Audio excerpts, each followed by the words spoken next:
Hello and welcome to Back to Black, and I am your host, Leonard Stevens. And today I have the honor of talking to Brother Allende of Black Star Investments.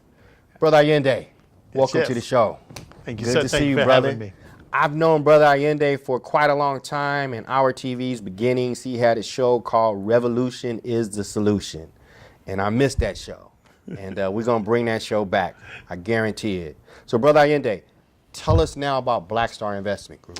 Black Star Investment Group insists on ownership for African people, period. We believe that that's the only revolution and the only possibility for us. Voting and praying doesn't work, never has. So our whole thing is to make sure that when we deal with each other or when we deal with anybody outside the community, that we deal from a standpoint of ownership. So when people come in our community, instead of them just sucking the breast off of our community, they have to bring something to the table. They have a tendency to call us minorities. If we think like a minority, we'll act like one. But for me, we have to act from a position of superiority, from black privilege. We talk a lot about white privilege. I don't see what that means or where that is, but what Black Star Investment Group does, it puts us in a position where we deal from a position of superiority, whether it be auto, business, commercial, residential, or anything having to do with economic wealth. We have to come from a position of wealth. So what you're telling me, oh, excuse me, brother. No, that's all right. I'm sorry. What you're telling me is that are you looking for investors or that want to invest in other black businesses? Is that what this is about? We're looking either way, but not just black businesses. I like owning white businesses. I like going in, taking everything they have. I like taking their neighborhoods. They talk about this gentrification thing and everything's gentrified when white folks come. I've never believed that. I think the only time places are gentrified is when we bring our businesses and we take over homes, just like Booker T. Washington did. In the 20s, he took over Harlem and kicked white folks out. That's what I believe we should be doing still to this day. We should be taking over the businesses. We should be taking over the homes. We should be creating our own communities, and then we can talk about the dollar bill turning over like it used to. And that's what our goal should be, is ownership first and the dollar bill turning over again and again after that. Because we shouldn't just go and spend with our businesses. We should invest in our businesses. And they're two different things. I like that. You know, we shouldn't just spend with each other. We need to invest in one another. Right. So give me an example of some of the opportunities that you have right now for investment. Oh, absolutely. It centers around real estate.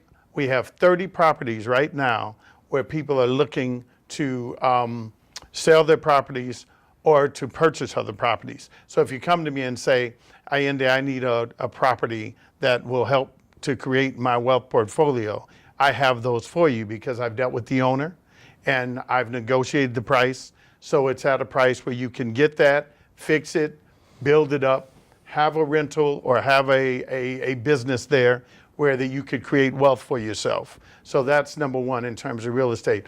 I have businesses where if you want to come in, I'll find the location for you. I'll get a business that's thriving. I'll show you the background of that industry so that you know if you invest in this industry that it will bring you money going forward. Those kinds of things I do for you. I help you with your business plan in a program we have called the Snake Pit. The Snake Pit is similar to the Shark Tank. However, with the Snake Pit, we teach you how to get to the point where you have to be when you deal in Shark Tank. So in other words, on Saturdays, I'll take you step by step to make sure that you have the capability, the business plan, you know what business insurance is, you know about permits, licenses, all the other things it takes to make you successful, your legal issues, your insurance issues. So I teach you all of that.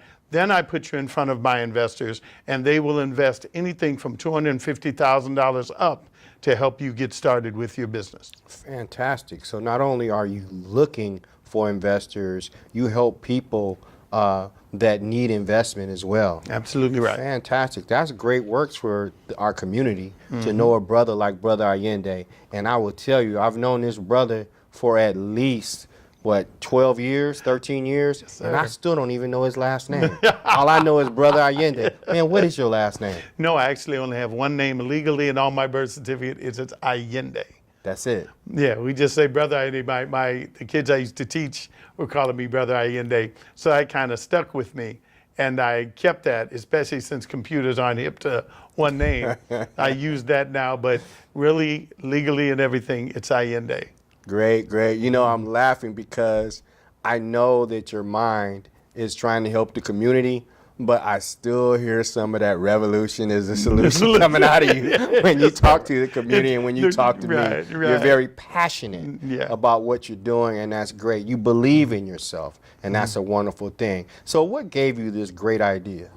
Well, when I was doing the Economic Development Center back between 2000 and 2010, I decided to, stop begging, get us out of the begging mode, get us out of that nonprofit kind of mode, and move us more into the social entrepreneurship where we started to own everything. And to me, it made sense because the reliance upon other people whose sustainability is bent on our demise, I think is a mental health illness. We should never, from a mental health standpoint, go ahead. Don't from a pardon me mental for health standpoint, we should never rely on our enemy for our stability. That's a mental health problem to me. The fact that people have been voting for 50, 60 years and not one single thing has come out of voting ever. The fact that we keep relying on them for our economic system is confusion. The fact that we keep relying on their justice system for justice when we see there's never been one time where we've ever gotten justice from this justice system. My mentality of revolution hasn't changed, just the method. So I see that. We're going to have to take a break. So problem. hold that thought. We're going to give you the floor another time as soon as we come back from this break. Brother Allende, we'll be right back with more Back to Black. Thank you.